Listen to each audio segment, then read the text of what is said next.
What's up, all you Minties? This is the Uncanny Omar from Near Mint Condition, and join me today as I take a look at my haul for the month of June of 2021. So, let's get started. And welcome back, everybody. So, this is my haul for the month of June of 2021. It is 7/11, so I guess what better day to do it than today? And looking at my haul from here, it looks like I got a bunch of big books, and that might be an understatement. Just catching up on some books or some omnis that I think might go out of print. So let's go ahead and get started with this haul. So kicking off this month is the Tales from the Dark Multiverse 2, the follow-up to Tales of Dark Multiverse.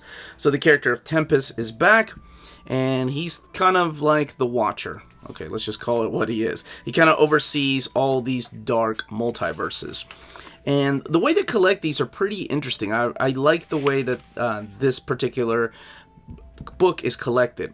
However, I like the mapping more in the first volume than this one. So we kick off the series. There are a total of 5 stories in here with this particular Batman Hush, but it's Tales from the Dark Multiverse, meaning that there's a dark spin in this alternate timeline with the character of Hush. Now, in the original print, in Tales of the Multiverse number 1, what they did was collect the issue of Tales of the Dark Multiverse and then the issue that it's based on.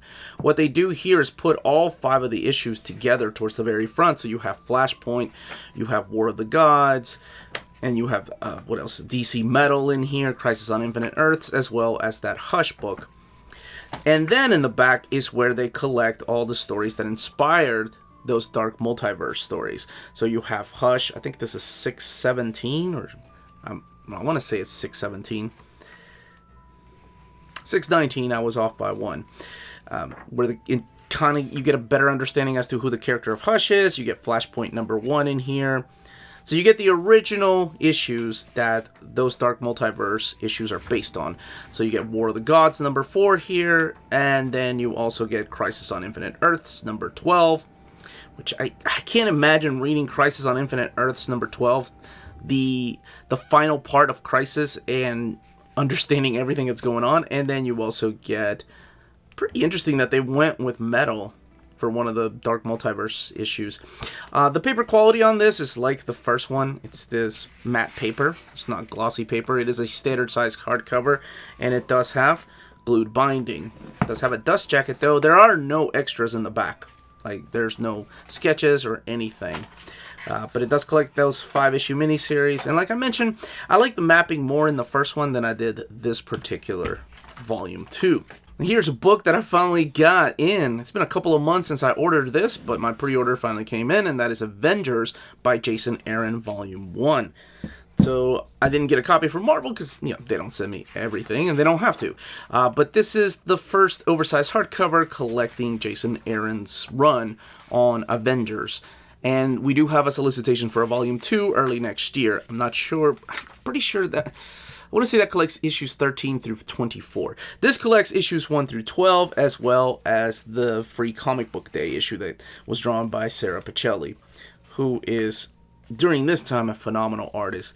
Not the biggest fan of her art style these days, but I get it. She's a lot faster than she used to be. And it kicks off with Avengers number 1, drawn by Ed McGuinness. You also have artwork in here from Paco Medina. There is a fill-in issue. I want to say it's issue number 10. I haven't read these since they came out. That's drawn by several artists. Like, you have Fraser Irving, you have Adam Kubert. Who else was the other artist? Maybe Ariel Olivetti, I think. So the other artist is that helps in issue number 10. Each of the covers has a frame around it, and it tells you which cover you're looking at. Let me look at issue number 10. I want to say it's issue number 10. Yeah, this issue right here. Battle for the Right to be Called Earth's Mightiest. It has a lot of cameos in here, like the Winter Guard. Has a lot of different characters that we haven't seen for a while. But this is the one that has a lot of different artists, because I think Ed McGuinness was running behind, and Paco Dia couldn't help him out. But the reason I got this is because it's oversized hardcover. I really enjoy a lot of the artists that are in here. And I don't know and I'm sure I'm going to be asked this, I don't know if they're going to make an omnibus of this run. I don't know if it was popular enough to demand an omnibus. We are finally getting a Jason Aaron Thor omnibus, but I don't know if this is ever going to be an omnibus format, so I'm just playing it safe and getting the oversized hardcover. All the extras are in the back too with the variant covers, some of the variant covers, but this is what to expect. And of course, it does have a dust jacket, like most oversized hardcovers at Marvel. Now, I'm sure by now you've seen my overview of the Justice League New 52 by Jeff Johns and mainly Jim Lee is part of the reason why a lot of people got this. And here, let's showcase some of that art. So I do overviews of Omnis by themselves. You can click on the link above to get to that video. But that's under the playlist of Omnibus overviews. And I do need to rehaul the playlist. I need to add some things to the playlist. So keep an eye out on the channel for that, for a rehaul of the Near Mint Condition playlist. Alright, this was one that I debated on because I really thought, okay, Punisher, here's a character. I enjoyed a lot of his stories. I'm going to go back and just get them in epic format. However, we don't have that many epics coming out for this character. We have maybe one a year is what I think has happened. As a matter of fact, there's one coming out later. I think it comes out at the 3rd week of July.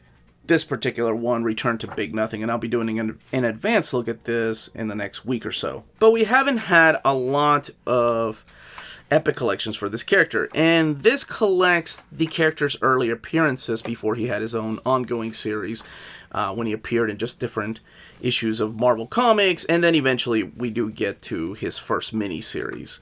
So a lot of the earlier appearances of the Punisher, and you get this amazing kick-ass artwork by Mike Zeck, and it's done in chronological order. So from first appearance in Amazing Spider-Man right here, 129, and then going all the way into his miniseries. Now, here's the thing. I don't know if this sold enough to get a second omnibus of this. It would be awesome. But I remember this was on sale for a while. It got liquidated for a little while. So I don't know if it warranted, sadly, a second omnibus. For me as a collector and the completist, of course I would love for this to have sold and to have gotten a second omnibus. I'm sure I'm not alone. There's a lot of us that love the Punisher, especially those early years. Hell, give me Punisher War Journal, too, included in the next omnibus. That stuff had some early Jim Lee artwork. It had some Whilce Portacio. Carl Potts writing most of that story. Here's the Frank Miller graphic novel. Oh, this is just the trade paperbacks. Man, Mike Zeck. Love that dude's art. As I mentioned before, I'd love to see his Deathlock collected in oversized format. But I think, as far as the Punisher, really the big sellers for him have been the Garth Ennis Marvel Knights Omnibus and the 2 Max editions. That's pretty much it for Frank Castle. I don't think the Rick Remender Omnibus sold that well, or the Jason Aaron Omnibus sold that well. But things are different. You know, if they were to reprint the Rick Remender or Jason Aaron, it might sell more. But as far as the classic Punisher stuff, at this point, I don't know unless there's a movie or a TV show coming out sometime. But I do love me some old school Punisher stories. Hopefully we'll at least get more epics down the road. Alright, it's time for an art book. And it's time for Uncanny Omar should have read a little more. So this is the art of Samurai Showdown. This is one that I was looking forward to. What I didn't know is that this is the art of Samurai Showdown, the most current game, not the classic stuff, which there's nothing wrong with that. It has a lot of the classic characters. As a matter of fact, it has all my classic characters except for Champ Cham. So it doesn't have any of the characters from Sam Show 2, 3. It just has the most current characters from, or the characters that have come back for the most recent game. And this is the type of art that you're going to be looking at in this book. Speaking of art books, I'll be doing an overview of the Monster Hunter Illustrated that have just been reprinted from Udon Studios. This one is published by Dark Horse. The dimensions are different. They're different than the most of the art books that I have. But that's okay. I think that's what happens when you collect enough art books. You realize that they come in different dimensions. Like the Art of Disney, they're all these wide books. They're not tall at all. So if that's an issue for you, if consistency or lining the books up on a bookshelf is an issue for you, maybe not. Don't get into art books, or just get the ones that all match, is what I'm trying to say. For me, never really bothered me. You get used to it. I have so many from Japan. I have so many from America. So even the text and the font on the spines are different for each art book. I love just looking at the process of the art. And then, of course, the character designs, which this doesn't really do a lot of, which is kind of sad. I want a classic Neo Geo SNK art. Hey, booty. Alright, but it's not even finished booty. That's unfinished booty. That character looks cool. Shizuka. But yeah, that's not what you get out of this. You mainly get the models out of this with the new colors. Settings are nice, though. And then this gives you a brief history of Samurai Showdown or Samurai Spirits. Here's all the characters again. It wasn't just big, thick books. I also got some trade paperbacks. And one of the things I noticed about some of these trade paperbacks, maybe it's just my copies, is that the cover doesn't go all the way to the end, covering the paper. So I know that that's happened sometimes with the Epic formats. Well, depending on the printer, but I haven't seen that with a lot of DC trades.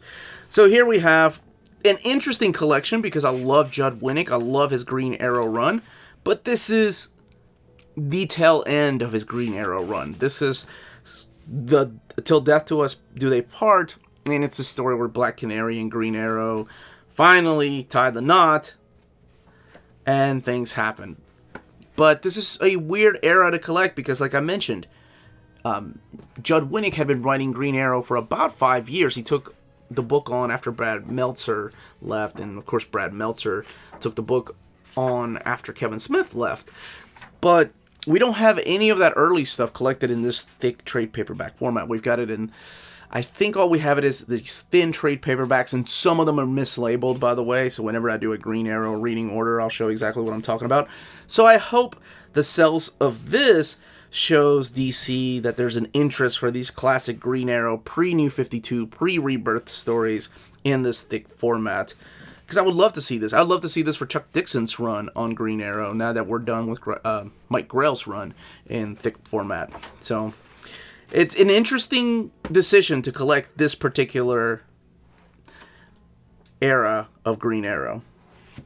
I cannot believe I'm holding these two in my hand. Finally, the final Mark Waid Flash book and the very first Flash Impulse Runs in the Family book. Oh man, I don't even know which one to talk about first.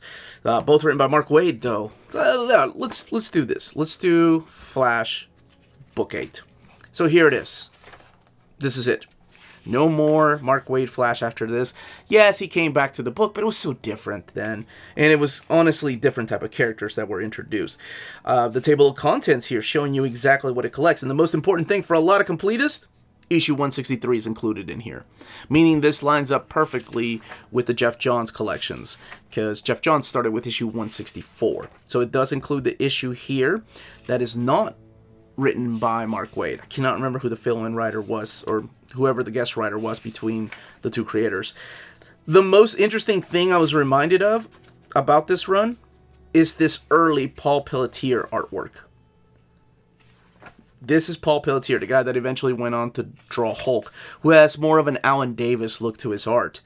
But back here, it was like he was trying to just tap into his inner Mike Wieringo. Oh, this is Braithwaite, I think.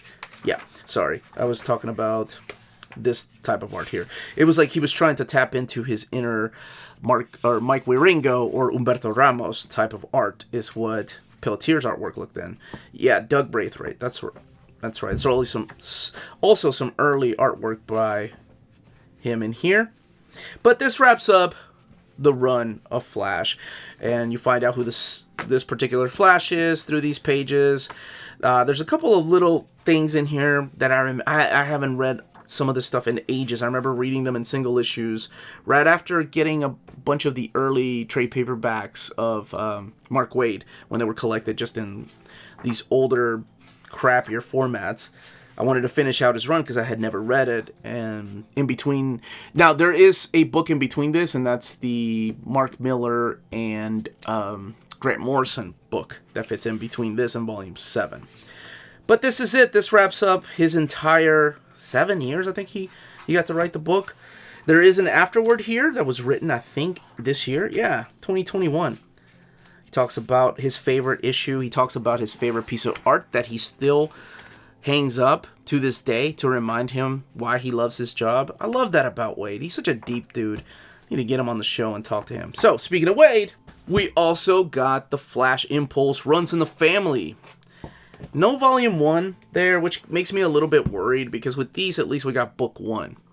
With this, it's Runs in the Family, which they very well could make a volume 2 and call it something else. This is the first time I remember seeing Humberto Ramos' artwork. Oh my gosh, I wanted to draw like him.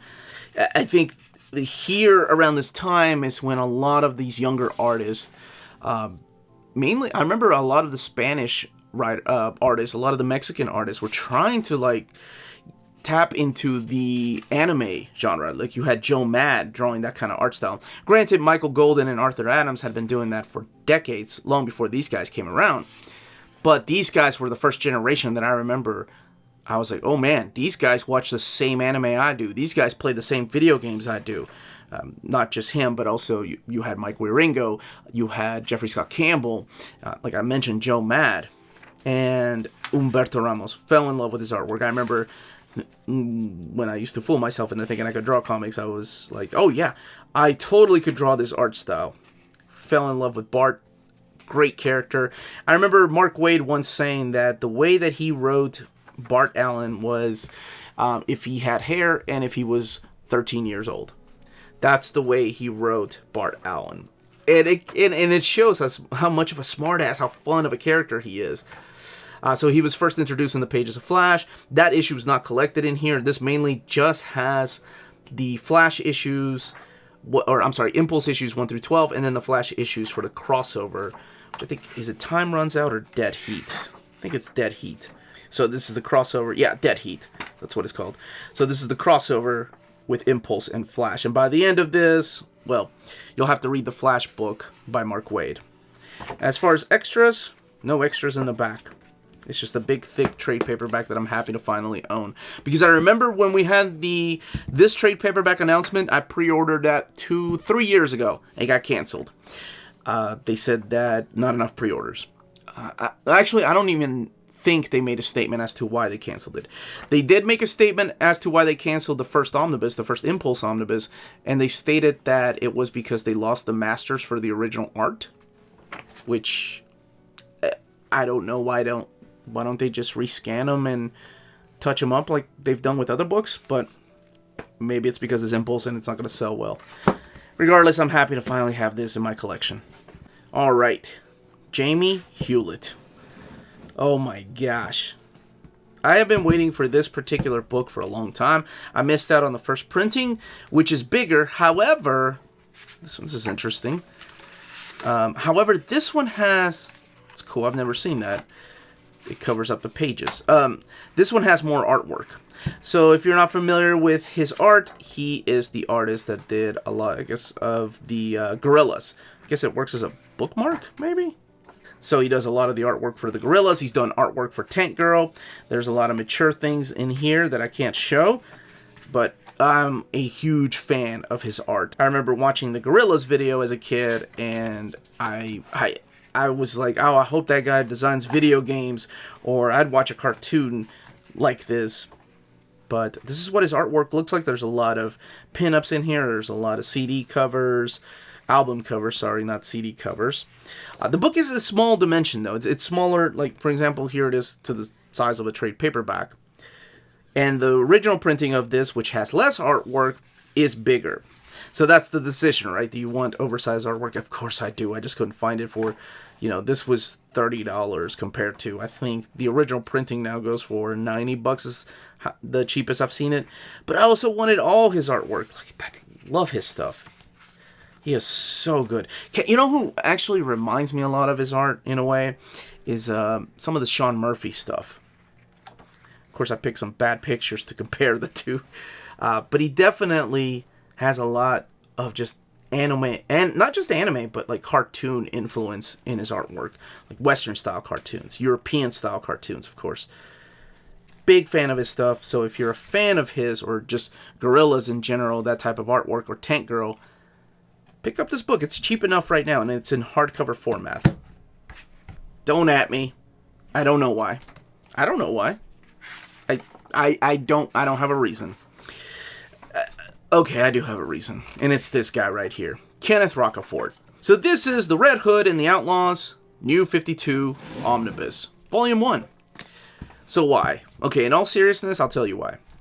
As I mentioned, Kenneth Rockwell, huge fan of his art. This story, I did not like this story. Like, this is one of those books that I hate to own, because I hated this New 52 story. And if you like it, awesome. That's great. Does not make your opinion invalid. But for me, this was not my character of Starfire. This was not my character of Arsenal. They just were written so differently. But what carried the book for me was this beautiful art style by Kenneth Rockwell. I love his art. And really the main reason why I bought this. Now, I realize that he doesn't stay on the book the whole time. You have Brett Booth coming into the book. I think Adrian Saif takes over the book for a while. But he does draw a lot of the first part. You have Scott Lobdell for about 20 issues. Fabian Nicieza steps in for a little while. Then James Tynion takes over the book with Timothy Green on artwork. What's interesting about this particular collection is that this collects Batman 17. And I mentioned in my Batgirl overview, the Gail Simone Omnibus, that for some reason Batgirl is the only omnibus or collection that I've seen that does not have Batman 17, which is the pretty much what happens in the whole death of the family story arc. It's left out of it for some reason, this particular issue right here. But that's not my point. My point is to showcase this artwork. So this is the New 52. For some reason, DC has been showing it a lot of love. It was a great era, great jumping on point era for a lot of people, including my buddy Mad Dog Comics. For me, it was just a weird era. These weren't the characters, not all of them, right? I still enjoyed Batman, but some of them just weren't the characters I grew up reading about. And I'm not an old fuddy-duddy about these things. I'm okay and open to a lot of new interpretation. But just, I didn't like some of the reimagining of the characters. Now, things have gotten... Well, with Rebirth, they got back to semi-normal. I have no idea what the hell these characters are up to these days anymore. I have a hard time keeping up with what's happened after Future State. But I think since they were showing a lot of love to this era, because we've gotten not just this, but we've gotten a lot of New 52 Omnis. Out of any DC era, I think it's got the most omnibus editions.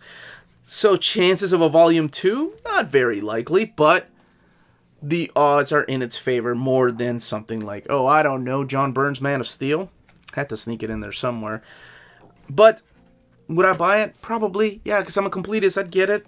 I didn't realize the story's not good. Now, the Rebirth run of Red Hood and the Outlaws, that was a lot more fun. And it was still written by Scott Lobdell. But this was a mess. And the saving grace was this guy right here. At least for me. Now, you may have seen my overview of the Madman Library Edition. As I mentioned in that overview, there's going to be a total of 6 of these. These collect the chronological appearances of Madman throughout the years. And yeah, I did an overview of it. If you want to check that out, probably have already left a link up above. But it wasn't the only library edition I ended up getting. Huge shout out. Huge shout out to Organic Price Books for hooking me up with this copy right here. He sent me a copy of Hellsing, and he snuck this in there, and so much appreciated. This was a book that I was going to get. I had no idea he was going to send it to me, so it was a nice surprise. So this is Matt Kent's Either. Now, Matt Kent does not do the artwork in here. The artwork is done by David Rubin. And it's a trippy ride. I've only read the first issue. It is trippy so far. And I don't know if a lot of people are going to dig this, like, going into it, but I do want to showcase the artwork because sometimes the artwork pushes people to read, such as myself, like Red Hood and the Outlaws. But that first issue, I can't judge it yet. I think I want to read some more. I'm curious to see where the story goes, so I can't flip too much through here. Let's just go back, actually. But this is what the artwork looks like. It does come with a beautiful... Look at that ribbon. Look at that color of the ribbon. and it's oversized format. It's a library edition, so it's a huge format. We got to the extras back here. We've had some of his collection already done in oversized format, but it's nice to see other writers and artists get love like this. Now, what's interesting about this particular collection is the price, because as I mentioned, Madman is $100. This is $59.99, which is something I've been used to paying for Dark Horse Comics library editions, like the Hellboy editions, or the Goon editions, or the Harrow County. There were $49.99 all the way to $59.99. So it really surprised me when Madman came out and it was retailed at $99.99. But this comes with a dust jacket as well as the ribbon. Oh, freaking finally, after months, I made the mistake of pre-ordering this through Barnes & Noble because it had it a little cheaper than Amazon, and I'm a cheap ass, and, well, lesson learned. Everybody and their mother has already read this, and this was one of my most anticipated books of the year. But here it finally is, Monsters. Now, for those wondering if I've read it, or if I'm going to do a review of it, or an overview, I mean, I still may if there's enough interest, honestly. I'm only about 40 pages in, so I've not read anything past this. It's a deep and dark story, I'm not gonna lie. So if you don't know the history behind this, this was originally a story that was supposed to be published during Bill Mantlow's run of The Incredible Hulk. However, I assume it was the Comics Associates Code, the Comics Code of Authority, that said no way. This is, you know, you're talking about child abuse, and that's just one layer of this book. There's no way we can publish this. So instead, years later, that 30 years in the making, we finally get Barry Windsor Smith's Monsters. Now, there was a signed edition. I think the Monsters is written in blue instead of red. But this is just the normal edition, the, hey, I just want to read this book edition. I don't know if there's any extras in the back, nor do I want to find out right now. But I'm just showcasing the freaking beautiful artwork that you're going to be finding in here. Barry Windsor Smith. So glad that they're coming out with the Weapon X Gallery Edition. This is absolutely stunning. It's all in black and white, and I cannot finish reading. I can't wait to finish reading. I can't even talk. But no dust jacket, just a hardback, and then you've got the art on the board of the front here. And again, the spine. I'm not sure if the spine of the signed edition is blue or not, but this is what the unsigned edition, the Po Folks version, looks like. And I'm okay with that. Mike Ashley, my dude, thank you so much for this. No idea that it was signed either, man. That's awesome. So, why do I have this? People, I'm sure, like, you don't like Old Man Logan, you don't like Enemy of the State. Yeah, I know, but I love Wolverine, and I love oversized artwork, and I'm not one of these guys that hates John Romita Jr. I mean, I get it. I know why people don't like his art. Yeah, but I kind of dig it. It's different. It stands out. You can look from far away and say, hey, that's John Romita Jr. drawing that cover. And that's the way it feels when reading this. Sure, the original concept and idea was written by Chris Claremont, and the story, to me, wasn't that great. But it's still Wolverine. He's my favorite character. And I have the oversized hardcover, so why get this? I don't know. I'm an idiot. Sometimes I run out of excuses. But here's the Steve McNiven Old Man Logan. Now, I love this artwork more, of course. The story, you know. I know it has this huge fan following, but for me, it was okay. Big seller for me is the fact that Steve McNiven's art is on this. Now, McNiven himself, as like Sarah Pichelli, has changed their art style.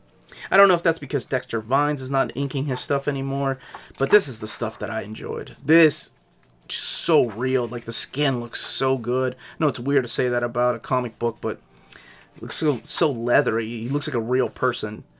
I don't know. This was the art style that I really enjoyed from Steve McNiven.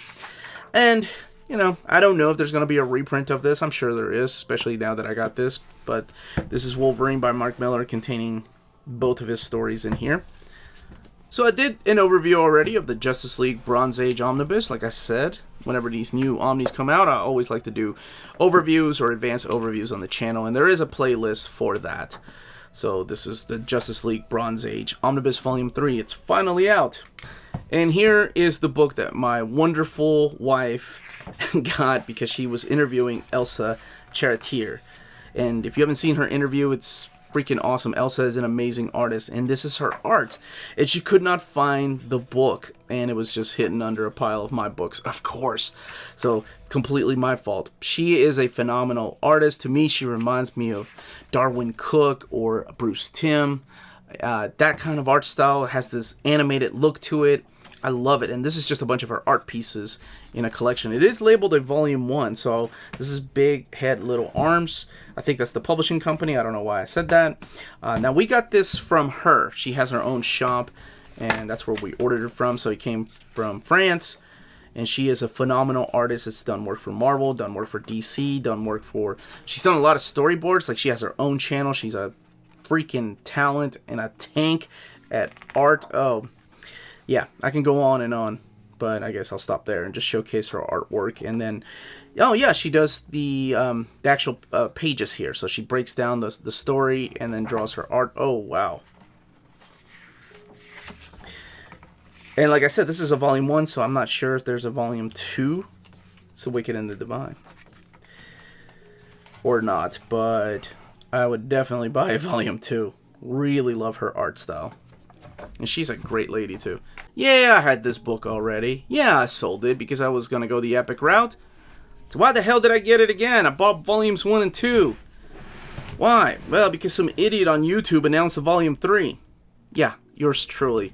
So, volume 3 wraps up this series that started in the late 80s and went into the 90s. So, I had to get it, you know. Now, this stuff, I have some of it in epic format, but if they're wrapping it up in omnibus format, then of course I'm going to get it. I didn't think they were going to. I didn't think volumes 1 and 2 sold well enough. As a matter of fact, I think both of these are still available. And I was like, okay, well, I guess they're never going to do a 3. It's got beautiful artwork by Jackson Guice. Roy Thomas, Dan Thomas, his wife, writing some of the stories in here. And this is an interesting era of Doctor Strange because a lot of people, you know, love the classic Doctor Strange, the Steve Ditko, Stan Lee stuff, or the Steve Englehart run, eventually Roger Stern's run, and that stuff hasn't been collected. They went with this particular era for Doctor Strange, and I find that interesting because when I hear people talk about Doctor Strange or anybody that's a huge Doctor Strange fan, I don't think a lot of people really think of this era as the Doctor Strange classic era. Unless you grow up... Oh, man, this is the crossovers here with... Dude, I could have sworn... Okay, Mark Teixeira is the inker. I was going to say I thought that was his art, but it's not. He was just the inker on that. So, yes, it's the beginning of the Midnight Suns. It's that 90s era of Ghost Rider, Blade, the Night Stalkers, all those characters. And, of course, Doctor Strange was thrown in the middle of it. And here is Volume 2.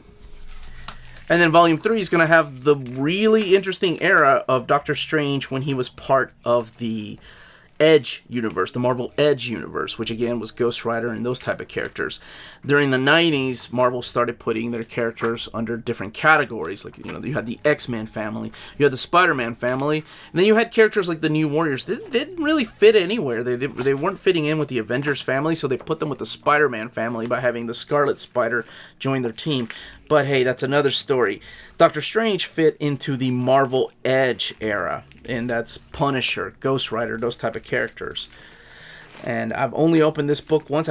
Some of these stories I haven't read since I was a kid, since I was buying... Or, no, actually, I didn't own any of these. I borrowed them from my buddy Matt, who's a bigger Doctor Strange fan than I was. I was more of obviously an X-Men fan, but in this particular family, I was more of a Ghost Rider fan than I was Doctor Strange. So again, a Volume 3 comes out early next year, and that is the reason why I rebought a Volume 1. But oh, dude! Love this guy's artwork. Is this Grindberg? Yeah, I think it is. Let's see. Yeah, Tom Grindberg. Love his stuff. I get it. Not everybody does. To me, his stuff felt like a good mix of Mignola and Frank Frazetta. I'm freaking crazy. I realize that. And not everybody has to share the same opinions, but that's just my opinion. But this is Doctor Strange, Sorcerer Supreme. This is now in the 90s. And this is Volume 2. Let's get that Volume 3 now. Can't believe I went back and bought Volume 1 and 2.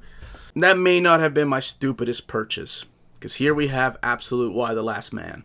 I bought these used from a group I'm in, and you may be wondering why, because I just bought the Omnibus a couple of months ago, and I have the oversized hardcovers, which I upgraded from the trade paperback. So now I have 4 different formats of this wonderful story. And that's why. Because I love the story. And to me, I think the Absolute formats are the best. I don't even know why I went with the Omnibus to begin with. No, and I'll probably be giving it away on the channel sometime.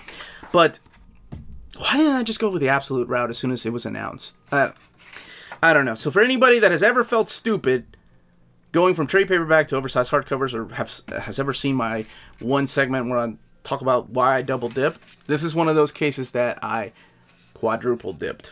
But this is the format I'm going to stick with, and that's the Absolute format. I have heard that the binding isn't good, so I'll be doing an overview now that I have all 4 formats, comparing all 4 of the formats and talk about which one's the better one. If you're not familiar with the story of Y the Last Man, it is phenomenal. There's a TV show coming out later this year.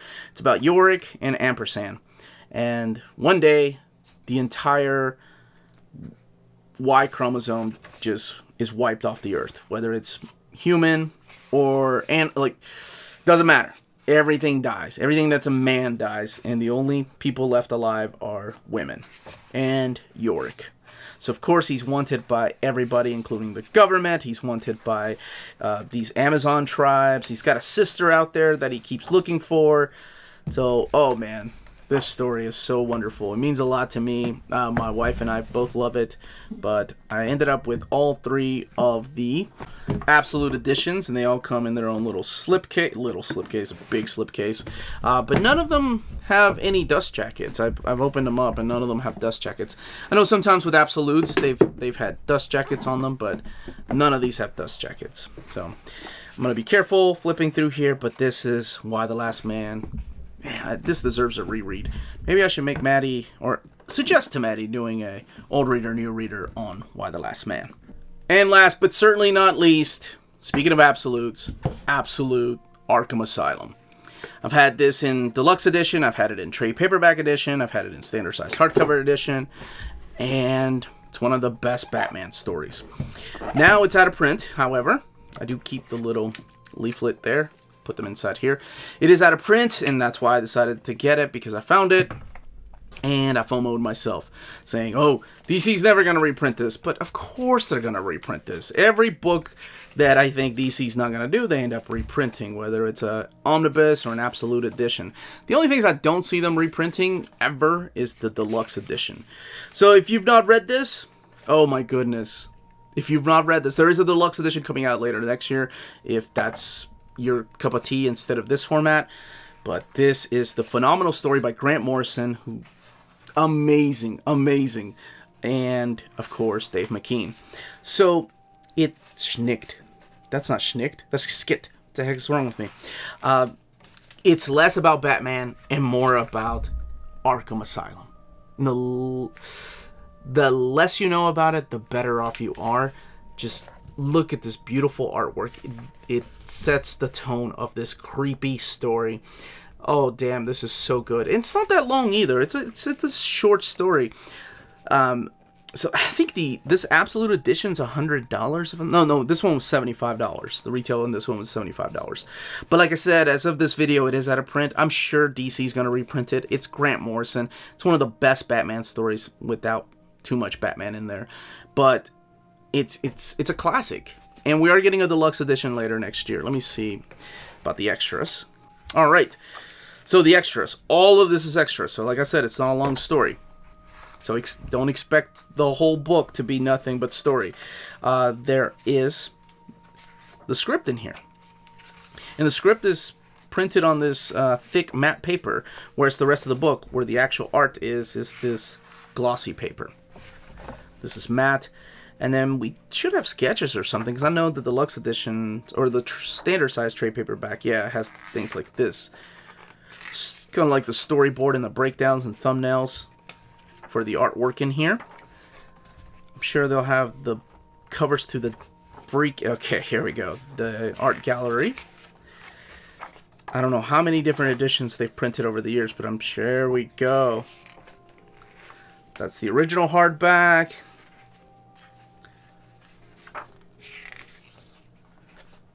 Convention sketches. Hell, that's more than a sketch. It's a convention sketch? I wonder how much somebody had to pay for that.